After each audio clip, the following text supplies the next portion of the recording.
प्यारे दोस्तों, अगर आप ये जानना चाहते हैं कि संख्यांकिकी का अर्थशास्त्र में क्या महत्व है और संख्यांकिकी के प्रति लोगों के मन में जो अविश्वास पैदा होता है उसके पीछे के क्या कारण है और उसे हम कैसे दूर कर सकते हैं, इन सभी महत्वपूर्ण टॉपिक के बारे में आज की इस वीडियो में मैं आपके साथ बहुत ही ज़्यादा डिटेल में चर्चा करने वाला हूं, यानी डिस्कस करने वाला हूं। तो यदि आप 11th क्लास में हैं या फिर कंपटीशन की तैयारी कर रहे हैं तो ये वीडियो आपके लिए बहुत ही ज़्यादा इम्पोर्टेंट होने वाला है। तो चलिए दोस्तों, फाइनली हम वीडियो को स्टार्ट करते हैं और सबसे पहले हम देखते हैं कि आज क्या कौन कौन सा टॉपिक हम डिस्कस करेंगे। देखिए, पहला टॉपिक, दूसरा और तीसरा ये मैं आपको पढ़ा चुका हूँ। इन तीनों के वीडियो आपको आई बटन पे मिल जाएंगे, वहां जाके आप देख सकते हैं। आज के इस वीडियो में हम देखेंगे कि अर्थशास्त्र में संख्यांकिकी का महत्व, संख्यांकिकी का अविश्वास, अविश्वास का कारण क्या है और अविश्वास को कैसे दूर किया जा सकता है। तो दोस्तों, आने वाले वीडियोस में मैं आपके लिए आगे के भी चैप्टर्स पढ़ाऊंगा। और दोस्तों, 11th हो या 12th हो या ग्रेजुएशन हो, अगर आप उसकी इकोनॉमिक्स सीखना चाहते हैं और बहुत ही अच्छी तरीके से हिंदी इंग्लिश दोनों में, तो फिर दोस्तों आप विक्की की पाठशाला को जरूर सब्सक्राइब करें, क्योंकि दोस्तों यहाँ पे आपको बहुत ही ज़्यादा प्रीमियम क्वालिटी का कंटेंट अब मैं आपको प्रोवाइड कराने वाला हूँ। तो चलिए फाइनली हम स्टार्ट करते हैं और सबसे पहले देखते हैं आज का सबसे ज़्यादा महत्वपूर्ण टॉपिक, जो है संख्यांकिकी का महत्व। देखिए, संख्यांकिकी के महत्व को समझाने से पहले मैं आपको एक चीज समझाना चाहता हूं कि जो आप जानते हैं कि ये जो अर्थशास्त्र है, अर्थशास्त्र का मतलब क्या है। अर्थ का मतलब है आर्थिक क्रिया। आर्थिक क्रियाएं क्या होती हैं दोस्तों? ऐसी सभी क्रियाएं जो किसी सीमित संसाधन से जुड़ी हों उसे हम आर्थिक क्रिया कहते हैं, या ऐसी सभी क्रियाएं जो एक व्यक्ति की जीविका से जुड़ी हो उसे हम आर्थिक क्रिया कहते हैं। यानी कोई भी क्रिया जो कि हमारे सीमित संसाधनों से जुड़ी होती है उसे हम आर्थिक क्रिया कहते हैं। और उसी आर्थिक क्रियाओं के विज्ञान को हम क्या कहते हैं दोस्तों? अर्थशास्त्र। अब दोस्तों, आप जानते हैं कि विज्ञान होता है तो विज्ञान के लिए प्रयोगशाला तो बहुत ही इंपॉर्टेंट होती है, केमिस्ट्री हो या फिजिक्स हो या बायोलॉजी हो। आप जानते हैं बिना बिना प्रयोगशाला के केमिस्ट्री का कोई महत्व नहीं रह जाता। तो अगर आर्थिक क्रियाओं का विज्ञान है अगर अर्थशास्त्र, तो अर्थशास्त्र की प्रयोगशाला है मेरे दोस्तों कौन? संख्यांकिकी। यानी अर्थशास्त्र में संख्यांकिकी का जो महत्व है वो बहुत ही ज्यादा महत्वपूर्ण है दोस्तों, क्योंकि अर्थशास्त्र में जितने भी आर्थिक सिद्धांत होते हैं उन आर्थिक सिद्धांतों के माध्यम से हम जो भी आर्थिक समस्याओं को सुलझाते हैं उसके लिए दोस्तों हमें प्रयोगशाला यानी संख्यांकिकी का सहारा लेना पड़ता है। तो बिना संख्यांकिकी के अर्थशास्त्र की कल्पना करना भी बेईमानी होगी दोस्तों, ये मैं आपको पहले ही बताना चाहता हूं। बिना संख्यांकिकी के अर्थशास्त्र बेकार है, अर्थशास्त्र का कोई भी महत्व नहीं रह जाता। तो दोस्तों, संख्यांकिकी अर्थशास्त्र में one of the most important branch मानी जाती है, यानी आर्थिक संख्यांकिकी। तो चलिए अब इसके महत्व को एक एक करके ढंग से समझते हैं। बस आप मेरी बातों पे बहुत ज्यादा ध्यान देना। अगर कोई डाउट आता है, अगर आपको कोई भी डाउट आता है तो आप मुझे कमेंट में लिख देना। मैं आपका जो डाउट है अगले वीडियो में सॉल्व करने की पूरी कोशिश करूंगा दोस्तों। तो सबसे पहला इसका जो महत्व है ये है कि आर्थिक समस्याओं की मात्रात्मक अभिव्यक्ति। अब ये क्या है अभी मैं आगे आपसे डिस्कस करूंगा। दूसरा महत्व है इसका कि अंतर क्षेत्रीय तथा अंतर अस्थायी तुलना करना, ये इसका दूसरा महत्व है। तीसरा है कारण और प्रभाव संबंध बनाना। चौथा है हमारा आर्थिक सिद्धांतों या आर्थिक मॉडलों का निर्माण करना। देन हमारा है आर्थिक पूर्व अनुमान लगाना यानी फोरकास्टिंग करना। देन हमारा है नीतियों का निर्माण करना। और अंत में है दोस्तों आर्थिक संतुलन बनाए रखना। तो ये हमारे महत्वपूर्ण, आप ये मत समझना कि ये 7-8 यही हमारा महत्व है, बहुत सारे, बट ये सबसे इम्पॉर्टेंट पॉइंट मैंने इंक्लूड किए हैं टी आर जैन बुक से। दोस्तों T R Jain book best book है, अगर आप उसे खरीदना चाहते हैं तो दोस्तों डिस्क्रिप्शन में मैंने उसका लिंक दे रखा है, आप जाके खरीद सकते हैं दोस्तों। तो चलिए फाइनली एक एक करके हम इसको समझते हैं और बहुत ही ज़्यादा ढंग से। सबसे पहला है आर्थिक समस्याओं की मात्रात्मक अभिव्यक्ति, यानी quantitative expression of economics problem. बहुत ही इंपॉर्टेंट है, बहुत ही ज़्यादा। एक पॉइंट को हम समझते हैं पहले। जैसे देखिए, किसी भी आर्थिक समस्या पे विचार करें, चाहे वो बेरोजगारी की समस्या हो, भले वो महंगाई यानी मूल्य वृद्धि की समस्या हो, भले वो निर्यात सिकुड़ने की समस्या हो, बिना देखिए कोई भी आर्थिक समस्या है, भले वो उपभोग से संबंधित हो, पेट्रोल डीजल की कीमतों के बढ़ने से संबंधित हो, या सब्जियों फल फ्रूट की कीमतों के बढ़ने से संबंधित हो, या कोरोना की वैक्सीन की डिस्ट्रीब्यूशन से संबंधित हो, कोई भी आर्थिक समस्या है दोस्तों, कोई भी आर्थिक समस्या, भले वो व्यक्तिगत स्तर पर, भले वो उपभोक्ता के स्तर पर, उत्पादक के स्तर पर, किसी पर्टिकुलर बाजार के स्तर पर, या पूरी अर्थव्यवस्था के स्तर पर, जैसे रोजगार की समस्या हो गया, रोजगार संतुलन की समस्या हो गई, भैया मुद्रा की समस्या हो गई, बैंकिंग से रिलेटेड समस्या हो गई, विदेशी विनिमय दर से समस्या हो गई, कोई भी समस्या हो, मतलब कोई भी आर्थिक समस्या को अगर अर्थशास्त्री समझना चाहते हैं और उस समस्या को जानना चाहते हैं, उसके उपचार करना चाहते हैं, तो सबसे पहले उसका हमें डाटा चाहिए। जब तक आप उसकी डाटा नहीं होगा, आपके पास उससे संबंधित इंफॉर्मेशन नहीं होगी जो कि आंकड़ों के रूप में होगी, तब तक आप उस समस्या का निदान यानी समाधान नहीं कर सकते दोस्तों। देखिए यही बात मैं आपको समझाने की कोशिश कर रहा हूं। देखिए बहुत ही सिंपल, अर्थशास्त्रियों का पहला काम इसकी मात्रात्मक अभिव्यक्ति के माध्यम से इसके परिणाम को समझने की जरूरत है।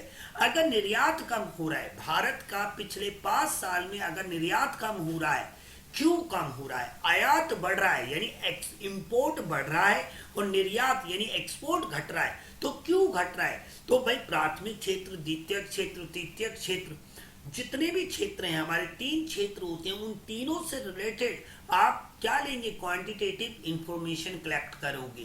पहले आप उनसे संबंधित आंकड़ों का संकलन करोगे, फिर आप क्या करोगे? व्यवस्थीकरण करोगे, फिर प्रस्तुतिकरण करोगे, देन आप उसका विश्लेषण करोगे और फिर उसकी व्याख्या करोगे। व्याख्या में आप ये कहोगे निर्यात के घटने के ये कारण है, आयात के बढ़ने के ये कारण है, और यदि इस समस्या को सुलझाना चाहते हो तो आप ये स्टेप उठाइए। तो दोस्तों मैं तो आपको एक एग्जाम्पल दे रहा हूं, निर्यात का हो या किसी का भी हो दोस्तों, बट कोई भी आर्थिक समस्या, कोई भी आर्थिक समस्या जिसे आप इकोनॉमिक्स प्रॉब्लम कहते हो, उस इकोनॉमिक्स प्रॉब्लम को सॉल्व करने के लिए पहले आपके पास न्यूमेरिकल डाटा होना बहुत जरूरी है। विदाउट न्यूमेरिकल डाटा आप किसी भी इकोनॉमिक्स प्रॉब्लम को सॉल्व नहीं कर पाओगे दोस्तों। जैसे मैं अगर आपको एग्जांपल दूं, जैसे भारत देश है हमारा, और भारत में जो बेरोजगारी है, अब इस बेरोजगारी भारत में पिछले 7 सालों में क्यों बढ़ रही है, उसके पीछे का क्या कारण है और इसका क्या समाधान है, इसके लिए दोस्तों आपको 2014 से लेकर 2021 तक, मतलब प्राथमिक क्षेत्र हो, द्वितीय क्षेत्र हो या तृतीय क्षेत्र हो, यानी एग्रीकल्चर सेक्टर हो, इंडस्ट्रियल सेक्टर हो या सर्विस सेक्टर हो, उससे संबंधित आपको क्या करने पड़ेंगे? डाटा इकट्ठा करना पड़ेगा, देन आप उस प्रॉब्लम को सॉल्व कर पाओगे। जरूरी नहीं है सिर्फ एम्प्लॉयमेंट की, किसी भी आर्थिक समस्या, कोई भी आर्थिक समस्या, अगर पेट्रोल की कीमत बढ़ रही है पिछले 1.5-2 महीने से, तो उसके पीछे के क्या कारण है? सबसे पहले आपको क्या करना पड़ेगा? उसकी न्यूमेरिकल डाटा इकट्ठा करना पड़ेगा, तभी आप पेट्रोल की कीमत बढ़ने के क्या कारण है ये बता पाओगे, और इसको कैसे कम किया जा सकता है आप ये बता पाओगे। तो बिना, मैंने आपसे कहा ना, बिना संख्यांकिकी के अर्थशास्त्र का कोई महत्व नहीं रह जाता, क्योंकि किसी भी आर्थिक समस्या को आपको समझने के लिए उस आर्थिक समस्या से संबंधित आर्थिक आंकड़े चाहिए, तभी आप उस समस्या का निदान यानी समाधान कर पाएंगे। आई होप दोस्तों ये बात आपको समझ में आई होगी। अब बात करते हैं दूसरे पॉइंट की, इंटरसेक्टरल एंड इंटरटेम्परल कंपैरिजन, यानी अंतर क्षेत्रीय तथा अंतर स्थायी तुलना। अब जैसे फॉर एग्जांपल मैं इस पॉइंट को समझाने से पहले आपको ये समझाता हूं कि अभी मैंने कहा एम्प्लॉयमेंट, भाई एम्प्लॉयमेंट बताया। अब एम्प्लॉयमेंट का पॉवर्टी से, पॉवर्टी मतलब गरीबी से क्या अंतर है, एम्प्लॉयमेंट और प्रोडक्शन यानी जीडीपी के बीच में क्या संबंध है। ठीक है भाई, एम्प्लॉयमेंट घटने के कारण प्रोडक्शन में क्या इम्पैक्ट पड़ा है, या एम्प्लॉयमेंट बढ़ने से जीडीपी पे क्या इम्पैक्ट पड़ा है, या पॉवर्टी पे क्या इम्पैक्ट पड़ा है। मतलब एक जैसे कि फॉर एग्जांपल सेविंग और इन्वेस्टमेंट के बीच में क्या इम्पैक्ट है, ये सब चीज जानने के लिए देखिए आप एक बात समझिए कि संख्यांकिकी में हम जो भी न्यूमेरिकल डाटा इकट्ठा करते हैं, हम इकट्ठा उसे करते ही इसलिए ताकि हम उसकी तुलना कर सके, और तुलना करके कुछ निष्कर्ष निकाल सके, कुछ कंक्लूड कर सके और कंपैरिजन कर सके। अगर प्राथमिक क्षेत्र यानी कृषि क्षेत्र की जीडीपी में ग्रोथ हो रही है तो उसका इम्पैक्ट हमारे इंडस्ट्रियल एरिया यानी औद्योगिक क्षेत्र पे क्या पड़ रहा है, ये सारी चीजें हम देखने की कोशिश करते हैं। दोस्तों ये बात आप समझने की कोशिश कीजिए। अगर भारत में शिक्षा का स्तर बढ़ रहा है तो शिक्षा के स्तर बढ़ने से दोस्तों भारत के जीडीपी में क्या इम्पैक्ट पड़ रहा है, ये हम समझने की कोशिश करेंगे। दोस्तों देखिए अब आप ये समझिए कि अर्थशास्त्री केवल समस्या की मात्रात्मक अभिव्यक्ति पर ही नहीं रुकते, मात्रात्मक अभिव्यक्ति तो करते हैं दोस्तों। किसी भी आर्थिक समस्या को समझने के लिए सबसे पहले हमें उसकी न्यूमेरिकल एक्सप्रेशन करना पड़ेगा, उसे नंबर में तोलना पड़ेगा। जैसे एग्जांपल अभी भारत में जो कोरोना की वैक्सीन है उसकी बहुत बड़ी प्रॉब्लम चल रही है। आप उस प्रॉब्लम को तब तक नहीं समझ पाओगे बिल्कुल ढंग से जब तक आपको पता ना हो कि भारत में कश्मीर से लेकर कन्याकुमारी तक, गुजरात से लेकर मिजोरम तक जितने भी राज्य हैं, जितने भी हैं, उसमें कितनी कोरोना वैक्सीन है और वहां की कितनी जनसंख्या है। तब तक आपको बिल्कुल सारा इंफॉर्मेशन ही नहीं पता होगा तो आप ये कोरोना जो वैक्सीन है इसकी जो प्रॉब्लम है वो शूट आउट नहीं कर पाओगे। दोस्तों तो किसी भी आर्थिक समस्या को समझने के लिए सबसे पहले हमें उसकी मात्रात्मक अभिव्यक्ति करने की जरूरत है, और मात्रात्मक अभिव्यक्ति करना ही मात्र अर्थशास्त्रियों का उद्देश्य नहीं है। उस मात्रात्मक अभिव्यक्ति को लेकर दूसरी चीजों पे, दूसरी आर्थिक समस्याओं से वो किस तरीके से रिलेटेड है, ये भी अर्थशास्त्रियों का उद्देश्य होता है। दोस्तों क्योंकि आप ये समझ लीजिए बिना संख्यांकिकी के अर्थशास्त्र का महत्व ही नहीं रह जाता। दोस्तों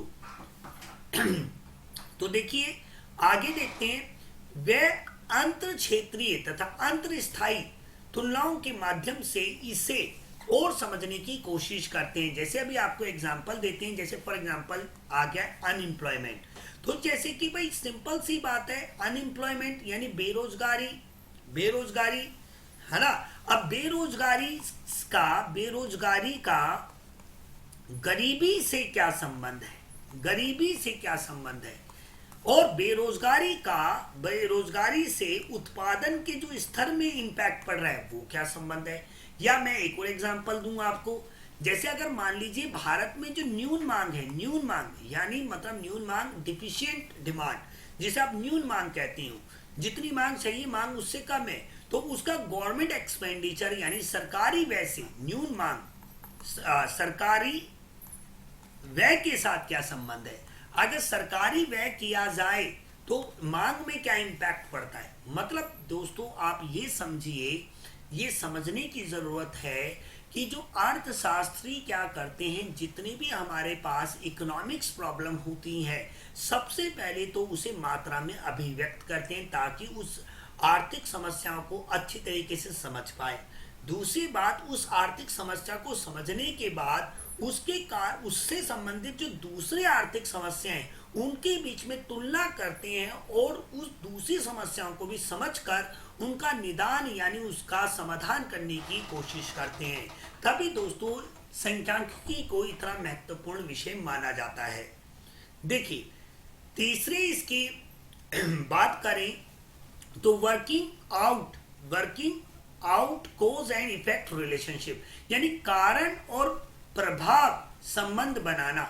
यानी कारण, जैसे फॉर एग्जांपल अगर हम बात करें तो जीडीपी कम हो रहा है। अब भाई जीडीपी, भारत का जो जीडीपी है कम हो रहा है, उसके पीछे क्या है? क्योंकि भाई भारत में इंप्लॉयमेंट कम हो रहा है। सिंपल सी बात है भाई। अगर देखिए, सिंपल सी बात है, अगर रोजगार में वृद्धि होगी, लोगों को रोजगार मिलेगा, तो रोजगार मिलने से श्रम में वृद्धि होगी। जब श्रम में वृद्धि होगी तो श्रम क्या है? उत्पादन का एक कारक है। उत्पादन के कारक में वृद्धि होगी तो उत्पादन बढ़ेगा, उत्पादन बढ़ेगा तो लोगों की आय बढ़ेगी। दोस्तों, आय बढ़ेगी तो जीडीपी बढ़ेगा। तो आप ये समझिए कि आप ऐसे भी, मैं एक और एग्जांपल दे सकता हूं, जैसे कंजम्पशन।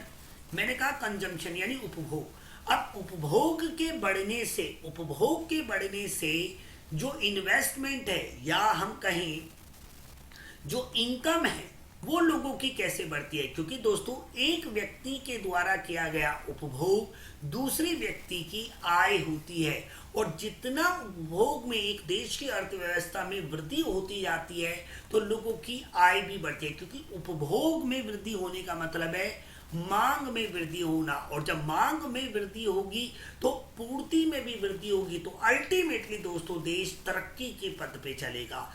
तो देखिए यहाँ पे आप ये समझिए, आपको ये समझना पड़ेगा कि यहाँ पे जो अर्थशास्त्र है, अर्थशास्त्र में जो उसकी एक महत्वपूर्ण शाखा है आर्थिक संख्यांकिकी, वो विभिन्न आर्थिक चरों के बीच में, विभिन्न आर्थिक चर जैसे उपभोग हो गया, निवेश हो गया, सेविंग हो गई, इन सब के बीच में क्या आपस में क्या संबंध है, एक ये ऐसा करने से ऐसा होगा, ये पता करने की कोशिश करते हैं दोस्तों अर्थशास्त्र में। अब इसको और अच्छी तरीके से आपको समझाते हैं। अर्थशास्त्री डेटा के विभिन्न सेटों के बीच यानी विभिन्न आर्थिक आंकड़ों के बीच कारण तथा प्रभाव संबंध का पता लगाने का प्रयास करते हैं। जैसे एग्जाम्पल, यह उन्हें समस्या के प्रभावी निदान मतलब समाधान, निदान का प्रयास करने और तदनुसार कुछ प्रभावी उपचार सुझाने में सक्षम बनाता है।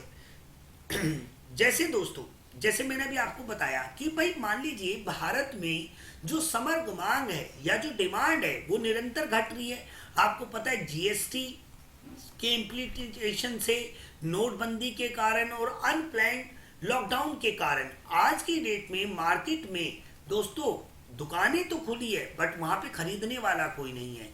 तो भाई खरीदने वाला कोई नहीं है यानी मतलब मांग में बहुत ज्यादा कमी है। तो दोस्तों मांग में कमी है, आप जानते हैं मांग को बढ़ाने के लिए भारत सरकार को अभी क्या करना चाहिए? गवर्नमेंट एक्सपेंडिचर करना चाहिए, जिसकी वजह से दोस्तों भारत सरकार ने अभी आप अनाउंसमेंट किया है कि भाई दिसंबर तक सबको फ्री राशन दिया जाएगा, जो गरीब परिवार है उनको ये दिया जाएगा, कुछ आर्थिक सहायता दी जाएगी वृद्ध व्यक्तियों को, जो विधवाएं हैं, जो गरीब बच्चे हैं जिनके माता पिता नहीं हो गए, ताकि दोस्तों गवर्नमेंट एक्सपेंडिचर यानी सरकार के द्वारा जो देश की अर्थव्यवस्था में मांग के स्तर को उठाने के लिए जो पैसा खर्च किया जाता है उसे हम सरकारी व्यय कहते हैं, सरकारी व्यय कहते हैं यानी गवर्नमेंट एक्सपेंडिचर कहते हैं। तो गवर्नमेंट एक्सपेंडिचर के बढ़ने से मांग पे क्या इफेक्ट पड़ेगा, यही है कारण तथा परिणाम दोस्तों।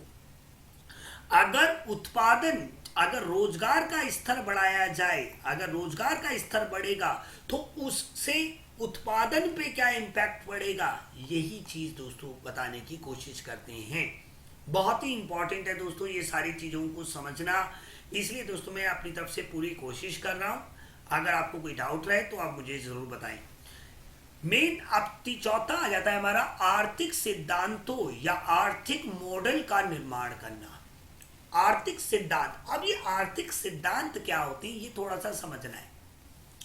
आर्थिक सिद्धांत वो सिद्धांत होते हैं जो एक अर्थशास्त्री द्वारा या किसी भी अर्थशास्त्री द्वारा अपने जीवन में जो उसने अध्ययन किया, अपने जीवन में जो उसने अध्ययन किया और अपने अनुभव के अनुसार उसने जो भी देखा अर्थशास्त्र में होते हुए उसको नियम बना देना, उसमें नियम बना देना। जैसे बहुत सारे अर्थशास्त्री, मान लीजिए ये अर्थशास्त्री हैं, ये एक अर्थशास्त्री है, इन्होंने देखा कि कोई भी वस्तु है, मान लीजिए एक मोबाइल फोन है, मान लीजिए एक मोबाइल फोन है या मान लीजिए कोई वस्तु है मोबाइल, इन्होंने देखा कि जो मोबाइल है उसकी जो प्राइस जब बढ़ता है तो उसकी मार्केट में डिमांड कम हो जाती है और प्राइस घटने से उसकी डिमांड बढ़ जाती है। तो इन्होंने ये चीज क्या की, ऑब्जर्व की और इसी का उन्होंने एक नियम बना दिया, मांग का नियम। इन्होंने बना दिया मांग का नियम। अब ये मांग का नियम प्राकृतिक विज्ञान की तरह सटीक नहीं है दोस्तों, आप ये बात समझिए। ऐसा नहीं है कि भाई H2 plus O2 give us always H2O, या ऐसे नहीं है Na plus Cl give us always NaCl, ऐसा नहीं है, प्राकृतिक विज्ञान की तरह नहीं है। आर्थिक सिद्धांत अर्थशास्त्रियों के अनुभव के द्वारा तैयार किए जाते हैं और ये अनुभव सही भी साबित हो सकते हैं, गलत भी साबित हो सकते हैं। अब इसमें संख्यांकिकी का क्या रोल है? संख्यांकिकी का ये रोल है मेरे दोस्तों कि किसी भी आर्थिक सिद्धांत को बनाने से पहले अर्थशास्त्री उसकी मात्रात्मक अभिव्यक्ति करते हैं, मात्रात्मक अभिव्यक्ति करते हैं और फिर उस सिद्धांत को बना देते हैं। जैसे अभी मैं आपको एग्जांपल देता हूं बहुत अच्छे तरीके से, जरा देखिए आर्थिक सिद्धांत क्या है, व्हाट इज इकोनॉमिक थ्योरी। ठीक है, ये संख्यांकिकी डेटा के विभिन्न सेटों के बीच एक स्थापित संख्यांकिकीय संबंध है जो आर्थिक महत्व के निष्कर्ष प्रस्तुत करता है। जैसे अभी आपको एक एग्जांपल देते हैं बहुत अच्छा, किसी वस्तु की कीमत और उसकी मांग के बीच सुप्रसिद्ध उल्टा व्युत्क्रम यानी रेसिप्रोकल संबंध एक स्थापित संख्यांकिकीय संबंध है और यह इसलिए यह एक आर्थिक सिद्धांत का हिस्सा है।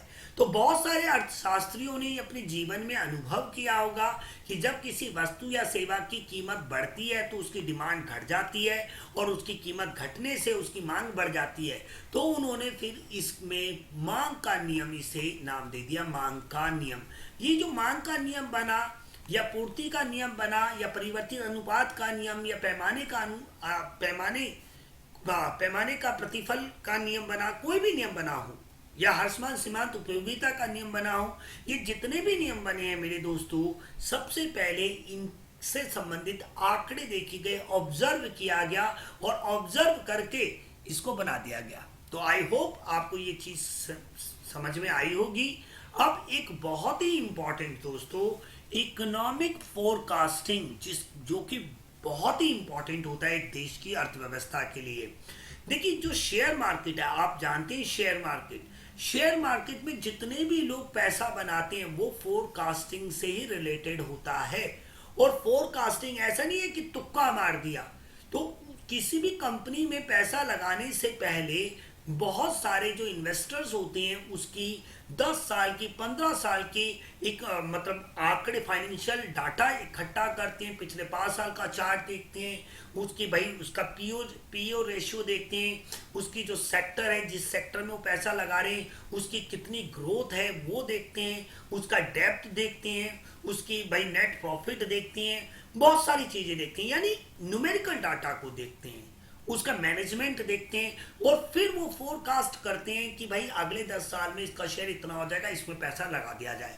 तो मतलब यहाँ पे ये है कि इकोनॉमिक फोरकास्टिंग यानी आर्थिक पूर्वानुमान लगाने के लिए भी न्यूमेरिकल डाटा की आपको जरूरत है, यानी संख्यांकिकी की आपको जरूरत है।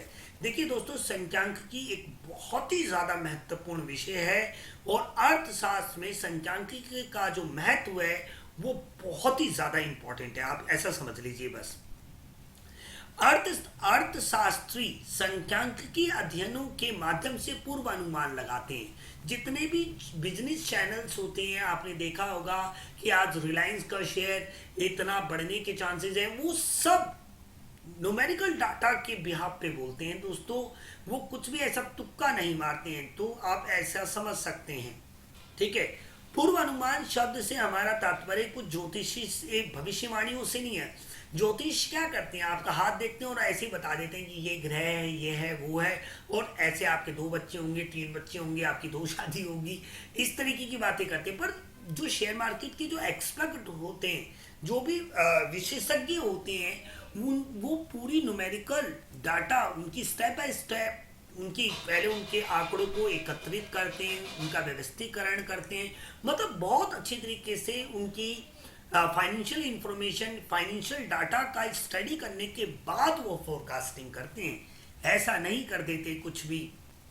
ठीक है, हमारा मतलब केवल कुछ घटनाओं के भविष्य के पाठ्यक्रम का आकलन और पता लगाना है जो आर्थिक महत्व है। मतलब यहाँ पे यही बात मैंने आपको समझाने की कोशिश की है कि भैया पूर्व अनुमान। अब दोस्तों formulation of policy, formulation of policy यानी नीतियों का निर्माण। देखिए दोस्तों, एक देश है जैसे कि भारत है, भारत में बनाता हूँ अपना सुंदर भारत, ये मान लीजिए ये हमारा भारत है। ठीक है, मान लीजिए भारत है, ठीक है, ये भारत है। अब भारत में हमें समष्टि स्तर पर आर्थिक नीतियों का निर्माण करना है, भले वो बैंक से संबंधित हो, भले वो हमारी विदेशी नीतियों से संबंधित हो, भले वो हमारे उपभोग से संबंधित हो, हमारे जीडीपी से संबंधित हो। हम कब बना पाएंगे नीतियां, जब हमारे पास आर्थिक समस्याओं को समझने के लिए आर्थिक आंकड़े हों।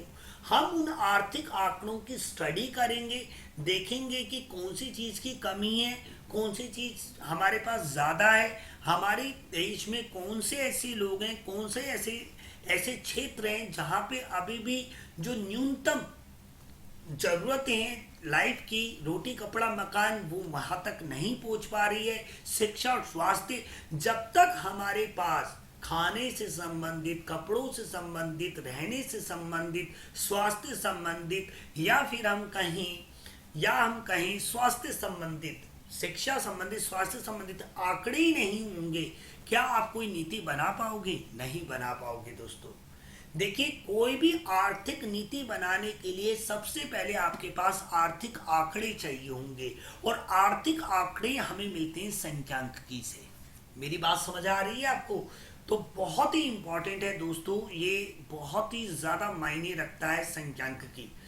ठीक है, वित्त मंत्री, जैसे हमारी वित्त मंत्री है सीतारमन जी, ठीक है, तो यहाँ पे वित्त मंत्री सरकारी राजस्व के स्रोत के रूप में काराधन को बढ़ाने या घटाने का निर्णय कैसे लेंगी?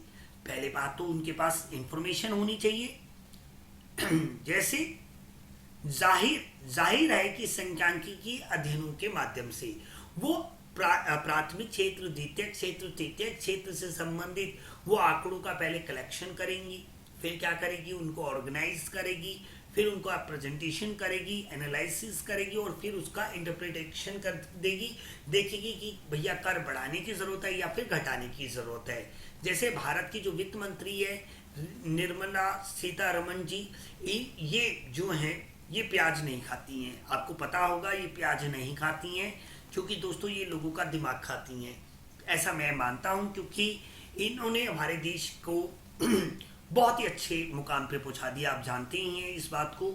तो आप ये समझिए कि टैक्स बढ़ना चाहिए, क्योंकि अभी आप देख रहे होंगे कि पेट्रोल हो या डीजल हो, ये अपने रिकॉर्ड स्तर पे पहुंच चुके हैं, रिकॉर्ड स्तर पे। या फिर दोस्तों सरसों का तेल हो, तो मतलब इसका मतलब है जो अभी वर्तमान सरकार है उनकी जो स्टैटिस्टिक स्टडी है वो वीक है, क्योंकि दोस्तों कोरोना की वजह से अभी वैसे ही लोगों की बहुत ज़्यादा आर्थिक मुसीबत में चल रहे हैं, और ऐसे में महंगाई बढ़ना बहुत नुकसानदेह है भारत के लिए। तो दोस्तों अभी आप देख सकते हैं कि अगर एक देश जैसे भारत के वित्त मंत्री निर्मला सीतारमण को टैक्स बढ़ाना है या घटाना है या कोई भी आर्थिक नीति बनानी है, भले वो उज्जवल योजना से संबंधित हो, जनधन योजना से संबंधित हो, मनरेगा से संबंधित हो, कोई भी आर्थिक नीति बनाने के लिए दोस्तों आपके पास पहले आर्थिक आंकड़े होने बहुत जरूरी है। क्योंकि अगर आपके पास सटीक आर्थिक आंकड़े नहीं है तो आप अपनी आर्थिक नीतियां नहीं बना पाओगे। ये बात को आप समझ लीजिए।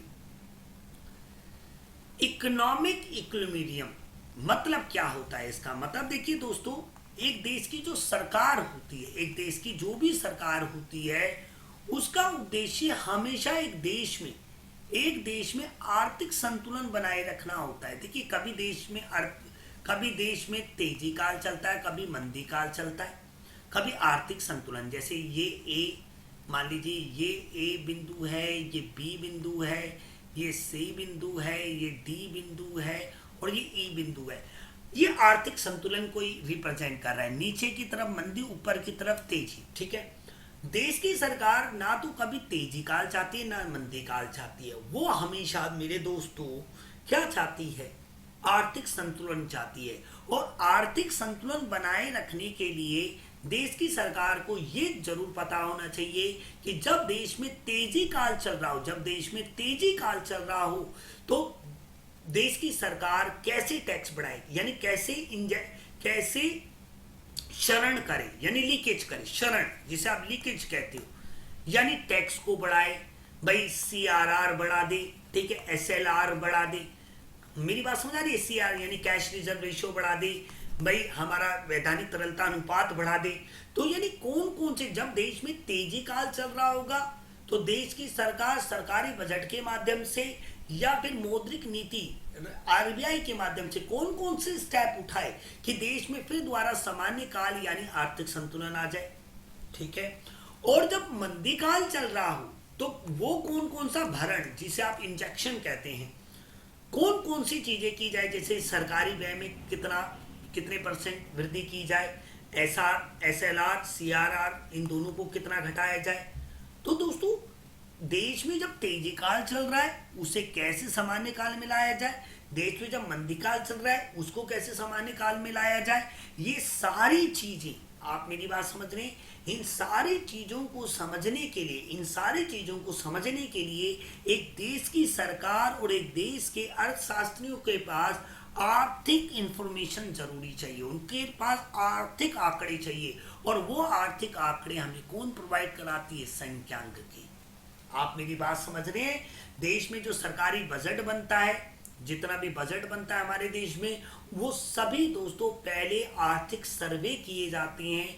आर्थिक सर्वे के माध्यम से आर्थिक सूचनाएं एकत्रित की जाती हैं। उन आर्थिक सूचनाओं के आधार पे हम आर्थिक नीतियां बनाते हैं और उन आर्थिक नीतियों को बनाते समय हम ये हमेशा प्रयत्न करते हैं कि देश में आर्थिक संतुलन बना रहे।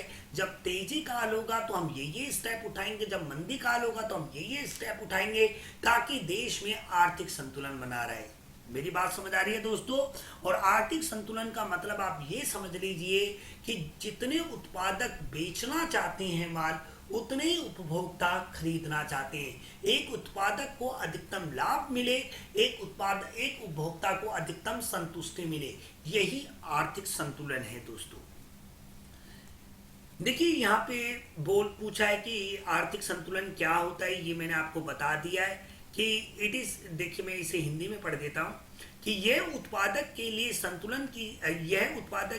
संतुलन की स्थिति अधिकतम होती है जहाँ उपभोक्ता पाता है कि उसकी संतुष्टि अधिकतम होती है। यानी बहुत ही सिंपल सी बात है, जितने बेचने वाले उतने ही खरीदने वाले, बेचने वालों को भी अधिकतम लाभ मिल रहा है और खरीदने वालों को अधिकतम संतुष्टि मिल रही है, तो उस स्थिति को हम आर्थिक संतुलन कहेंगे।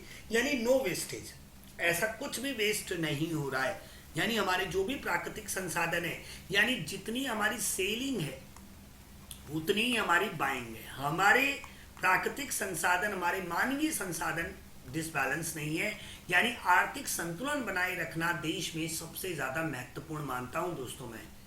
अब दोस्तों हमने यहां तक तो ये समझ लिया कि अर्थशास्त्र का महत्व क्या है।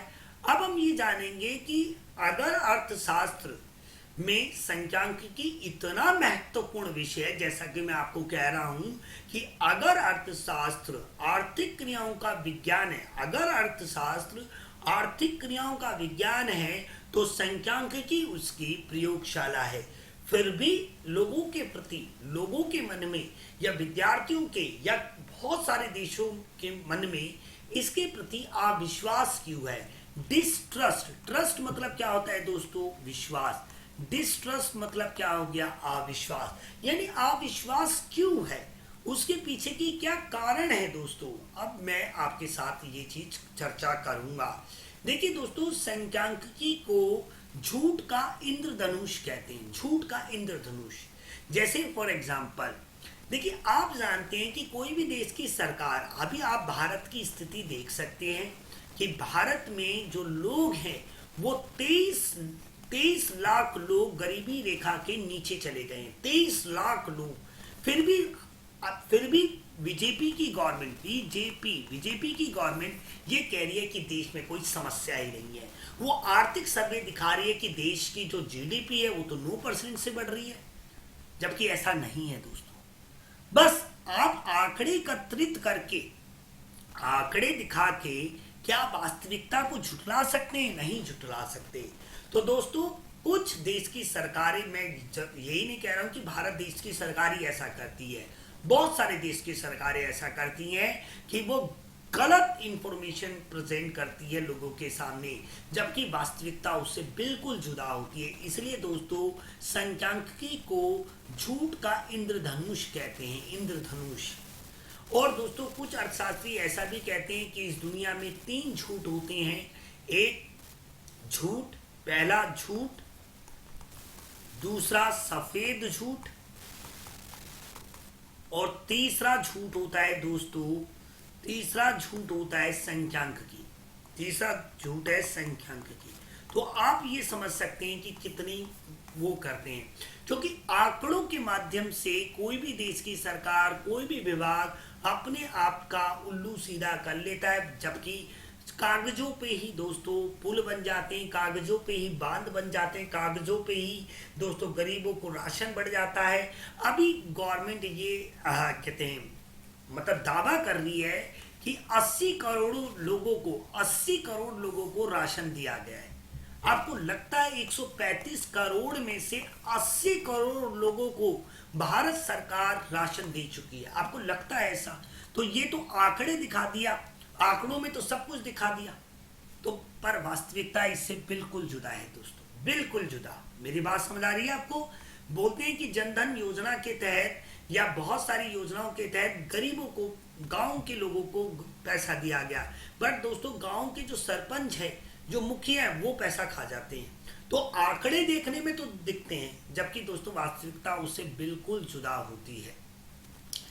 देखिए, अब ये भी देखिए, संख्यांकिकी झूठ के उत्तक है, यानी हर जगह झूठ हर जगह है। मतलब जितने भी सरकारी विभाग है ना, अगर बात करें सरकारी हो गैर सरकारी विभाग हो, भैया झूठ ही फैलाते हैं। वो आंकड़े एकत्रित कर लेते हैं, और भैया आंकड़े कुछ भी साबित कर सकते हैं। देश मंदी काल में चल रहा हो, बट आंकड़े एकत्रित करके ऐसे ऐसे एक्सपर्ट बैठे हैं, वो पता नहीं कहां कौन से आंकड़े लाते हैं और दे देते हैं, बिल्कुल दिखाते हैं कि देश तो तरक्की के पथ पे चल रहा है।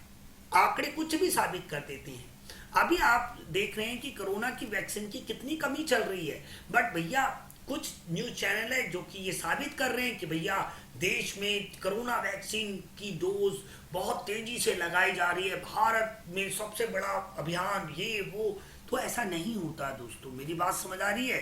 तो ये संख्यांकिकी की कमी नहीं है। देखिए, संख्यांकिकी विषय कोई भी खराब नहीं होता, संख्यांकिकी अच्छा विषय है, वो उसके यूज पे है। जैसे मोबाइल फोन है दोस्तों, अब मोबाइल अच्छा भी है और बुरा भी है। अगर आप मोबाइल से गंदी चीजें देख रहे हो तो ये बहुत बुरा है। अगर मेरे वीडियो या किसी अच्छे व्यक्ति की वीडियो देख रहे हैं जिससे आपको पढ़ने को मिल रहा है, तो ये चीज अच्छी भी है। ये तो डिपेंड करता है आपके यूज पे। देखिए, अगर संख्यांकिकी का अच्छा इस्तेमाल किया जाए तो ये एक बहुत ही ज्यादा महत्वपूर्ण विषय है, परंतु दोस्तों आज की डेट में इसका जो इस्तेमाल है लोगों को भ्रमित करने के लिए ज्यादा किया जाता है। भ्रमित यानी मतलब झूठे आंकड़े दिखा के लोगों को मतलब कंफ्यूज किया जाता है। आंकड़े कुछ भी साबित कर सकते हैं, मैंने आपको ये बता ही दिया है। अब देखिए ये एक बहुत इंपॉर्टेंट बात है। देखिए जैसा अभी मैं आपको कह रहा हूं कि आंकड़े मिट्टी की तरह होते हैं। आंकड़े क्या होते हैं? मिट्टी की तरह होते हैं, जिससे आप अपनी मर्जी से अच्छा या शैतान, या तो आप भगवान भी बना सकते हो या फिर आप शैतान भी बना सकते हो। यानी संख्यांकिकी एक ऐसी चिकनी मिट्टी की तरह है, अगर आपका उद्देश्य अच्छा है तो आप उससे भगवान बना सकते हो, और यदि आपका उद्देश्य बुरा है तो आप उससे शैतान बना सकते हो। ये जो डिपेंड करता है आपके प्रयोग पे। मेरी बात समझ आ रही होगी आई थिंक आपको। अब दोस्तों ये समझते हैं कि आगे जो अविश्वास है लोगों का संख्यांकिकी के प्रति, तो उसके पीछे के क्या कारण है, कि कौन कौन से ऐसे कारण हैं। तो सबसे पहला कारण देखते हैं दोस्तों, दी गई समस्या के संबंध में विभिन्न प्रकार की संख्यांकिकी प्राप्त की जाती है। क्या की जाती है जरा देखिए। पूर्व निर्धारित निष्कर्षों से मेल खाने के लिए संख्यांकिकी को बदला जा सकता है। अगर देश की सरकार ये दिखाना चाहती है कि जीडीपी बढ़ा है, तो वो कैसे भी आंकड़े एकत्रित करके जीडीपी को बढ़ा देगी। अगर देश की सरकार ये दिखाना चाहती है कि पिछले 7 सालों में रोजगार बढ़ा है, तो वो दिखा देगी, वो कैसे भी दिखा देगी, बट उसका काम है दिखाना। तो देखिए पूर्व निर्धारित निष्कर्ष, अगर देश की सरकार या देश के किसी व्यक्ति ने ये डिसाइड ही कर लिया कि मुझे ऐसा दिखाना है, तो वो कैसे भी आंकड़े एकत्रित कर लेता है। दोस्तों मेरी बात समझ आ रही है। प्रमाणिक संख्यांकिकी को इस प्रकार भी प्रस्तुत किया जा सकता है जिससे पाठक भ्रमित हो। मतलब देश में मंदी काल चल रहा है, बट भैया शेयर मार्केट ये वो बहुत सारी झूठी इंफॉर्मेशन देके जो पाठक है, जो रीडर है दोस्तों, उसे कंफ्यूज करने की कोशिश की जाती है। और अभी हमारे देश में ऐसा ही हो रहा है। देश में दोस्तों अभी आर्थिक परेशानी चल रही है, भारत में ही नहीं, अभी तो सारे देशों में चल रही है, बट भारत में कुछ ज्यादा ही चल रही है। बट दोस्तों भारत सरकार, और मैं केवल केंद्र सरकार की बात नहीं कर रहा हूं, मैं राज्य सरकारों की भी बात कर रहा हूं, भले वो कांग्रेस की हो, भले वो बीजेपी की हो, भले वो आम आदमी पार्टी की हो, भले वो किसी भी देश, किसी भी राज्य की सरकार हो, अभी सरकारें गलत आंकड़े प्रस्तुत करके वहां के नागरिकों को भ्रमित करने की कोशिश कर रही है, जो कि सरासर गलत है। इसलिए दोस्तों लोगों के प्रति जो संख्यांकिकी का जो महत्व है ना, वो घट जाता है। संख्यांकिकी को मानते ही नहीं है, वो ये सोचते हैं ये तो झूठे आंकड़े हैं। तो इसलिए लोगों का क्या बढ़ता है, अविश्वास बढ़ता है। जब संख्यांकिकी को आंशिक रूप से एकत्रित किया जाता है तो परिणाम क्या होते हैं, औसत गलत होते हैं। जैसे फॉर एग्जांपल अभी यूपी में 2022 में चुनाव होने वाले हैं, ठीक है। अब यूपी कितना बड़ा राज्य है, आप जानते हैं कि पाकिस्तान से बड़ा होगा आई थिंक यूपी, और 33 करोड़ जनसंख्या है यूपी की, तो अपने आप में एक देश है यूपी। बट उसकी चंद 10-20 लोगों का मत जानकर ये ओपिनियन दे देना कि यहां से तो बीजेपी गवर्नमेंट आ रही है, बीजेपी जीत रही है, तो ये तो गलत है ना। बीजेपी जीत रही है तो गलत है ये बात। आपने चंद गांव, एक गांव के आधार पे आपने बोला कि भाई यहाँ पे तो बहुत रोजगार मिल रहा है, तो उसी से आपने लपेट दिया बाकी पूरी यूपी को, नहीं ना। तो आंशिक रूप से यानी आधे अधूरे आंकड़े एकत्रित करोगे तो भैया परिणाम भी तो आपके आधे अधूरे होंगे, इंफॉर्मेशन ही आधी अधूरी रहेगी। इसलिए दोस्तों लोगों के प्रति ना, लोगों के मन में संख्यांकिकी के प्रति जो अविश्वास है ना, वो बढ़ता चला जाता है। क्योंकि इसमें ना सिंपल सी बात है दोस्तों, इसमें क्या है, लोगों का विश्वास उठ जाता है संख्यांकिकी से, क्योंकि वो ये सोचते हैं कि ये तो आंकड़े कुछ भी बता देते हैं। ये भैया देश में अभी पुल बना नहीं है, बट आंकड़ों में पुल बन गया। तो मेरी बात समझिए, बहुत ही इंपॉर्टेंट है दोस्तों, ये बहुत ही ज्यादा इंपॉर्टेंट। अब दोस्तों हम इसकी लिमिटेशन को कैसे, इसके अविश्वास को हम कैसे दूर कर सकते हैं? भैया सिंपल सी बात है, हम इसकी सीमाओं पे विचार करें। इससे पहले की वीडियोस में मैंने आपको इसकी लिमिटेशंस बताई थी, तो हम इसकी सीमाओं पे बात करें कि संख्यांकिकी जो एक इतना महत्वपूर्ण विषय है, वो इतना महत्वपूर्ण होने के बाद भी उसकी कुछ तो कमियां है। उन कमियों को सुधारने की कोशिश करनी चाहिए, उनमें इंप्रूवमेंट करने की कोशिश की। कोई पूर्वाग्रह नहीं, मतलब कभी भी आप कोई आंकड़े एकत्रित कर रहे हैं तो आपका निष्कर्ष, जैसे कोई भी व्यक्ति आंकड़े एकत्रित कर रहा है तो उसका उद्देश्य ये नहीं कि परिणाम पॉजिटिव ही आना चाहिए या नेगेटिव ही आना चाहिए, नहीं। आप आंकड़े एकत्रित करें, अगर वो पॉजिटिव होगा रियलिटी में तो पॉजिटिव आएगा, नेगेटिव होगा तो नेगेटिव आएगा। मतलब पहले से आपका उद्देश्य क्लियर नहीं होना चाहिए। मतलब ऐसा नहीं कि आपको यही साबित करना है, ऐसा नहीं होना चाहिए। और ये बहुत इंपॉर्टेंट है, एक्सपर्ट के द्वारा यानी विशेषज्ञों के द्वारा इसका प्रयोग किया जाए। ये नहीं कि जो जो हमारे पार्टी प्रवक्ता है जैसे संदीप पात्रा हो गए, बहुत ही बड़े हैं, बहुत ही तगड़े वक्ता हैं, आप जानते हैं, तो उन्होंने अपने अपनी विशेषज्ञ दे दी कि भैया इतने पुल बन गए, इतने एम्स बन गए, हमने इतना ये किया। नहीं दोस्तों, एक्सपर्ट जो एक्सपर्ट है उस फील्ड में, वो जब इनका प्रयोग करेंगे तब उसका सही परिणाम निकलेगा। तो दोस्तों ये था आज का वीडियो, आपको कैसा लगा? अगली वीडियो में मैं आपको इस पूरे चैप्टर को एक ही वीडियो में कवर कराऊंगा। मिलते हैं दोस्तों अगली वीडियो में। जय हिंद, जय भारत।